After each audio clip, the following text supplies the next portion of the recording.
Terkadang agar doa lebih cepat terkabul itu tidak perlu spesifik.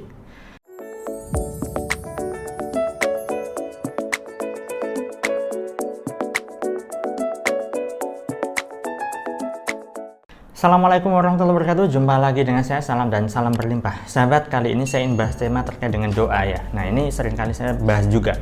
Begini, beberapa video yang sudah saya tayangkan itu menjelaskan terkait dengan doa, yang doa itu sebaiknya spesifik atau detail, begitu kan.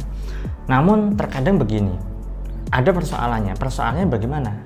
Nah, saat berdoa spesifik ya, yang biasanya spesifiknya itu terkait dengan hasil, itu akan memunculkan suatu masalah. Masalahnya apa? Melekat. Nah, ini yang menjadi persoalan.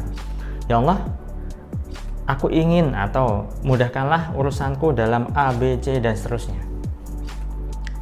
Ketika Anda pengen punya rumah dalam waktu tertentu ya, dengan tempat tertentu, luas tertentu ya, kemudian dengan harga tertentu, tahun tertentu dan seterusnya, pokoknya yang spesifik, detail ya, sehingga di sini ada yang namanya kemelekatan.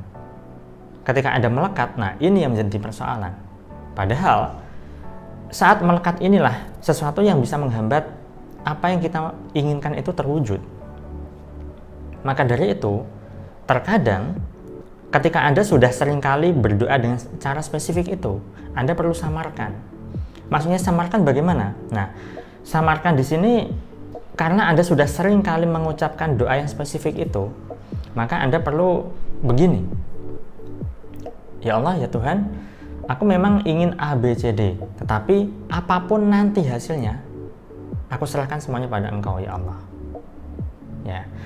Jadi yang terbaik untukkulah yang menjadi rencanamu, aku terima itu. Nah, terkadang kita itu seringkali melihat apa yang kita anggap baik itu baik, tapi belum tentu baik. Sebaliknya, ketika kita melihat sesuatu yang buruk itu adalah buruk, tapi di mata Allah, di mata Tuhan belum tentu. Simpelnya begini nih, ketika Anda tahu kan, orang-orang sukses, orang-orang sudah berlimpah hidupnya, orang-orang yang menurut ukuran Anda sudah enak, mapan, dan sebagainya. Nah, mereka itu semua itu melalui berbagai macam perjalanan. Nah, perjalanan itu yang mereka lalui itu ya tidak mulus, butuh perjuangan, ada lika-likunya, terkadang gagal, ya, terkadang berdarah-darah, dan sebagainya. Nah, kegagalan yang mereka alami itu bukan berarti itu adalah sesuatu yang buruk, tetapi itu merupakan suatu perjalanan untuk mencapai hasil yang diinginkan. Dalam surat Al-Quran ada istilah ihdinas siratal mustaqim, ya kan? Jadi tunjukkanlah kami jalan yang lurus. Artinya yang lurus ini bukan berarti lurus begitu saja, tidak. Ada kelak-keloknya, ya. Nah, ketika Anda mau ke suatu tempat ya, tempat A, jalan Anda dari sini misalnya ya, mau ke sini ya, itu kan lurus. Tapi ternyata dalam tengah-tengah ini itu ada kemacetan, sehingga Anda akan jauh lebih lama untuk menuju ke tempat Anda ini. Tetapi ada jalan alternatif, yaitu Anda dibelokkan ke kiri, kemudian dibelokkan lagi ke kanan, kiri lagi, dan setelah berkelok-kelok, sehingga Anda jauh lebih cepat untuk mencapai ini, tujuan Anda.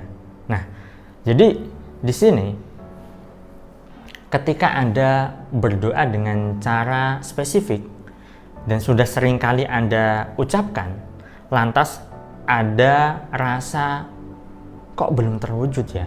Apa jangan-jangan doa saya belum lebih spesifik lagi? Nah, bisa jadi nih ada kemelekatan di dalam diri Anda, sehingga kemelekatan itulah yang menghambat. Alhasil, Anda perlu berdoa dengan cara tersamar. Ya Allah, terserah Engkau, apapun yang engkau berikan padaku, ya, aku rasa itu ada yang terbaik bagimu, maka aku terima itu.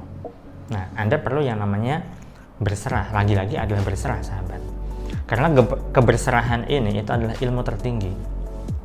Dan tidak banyak orang yang bisa benar-benar sampai ke level berserah secara total. Jujur saya sendiri juga masih terus berlatih sampai kapanpun itu.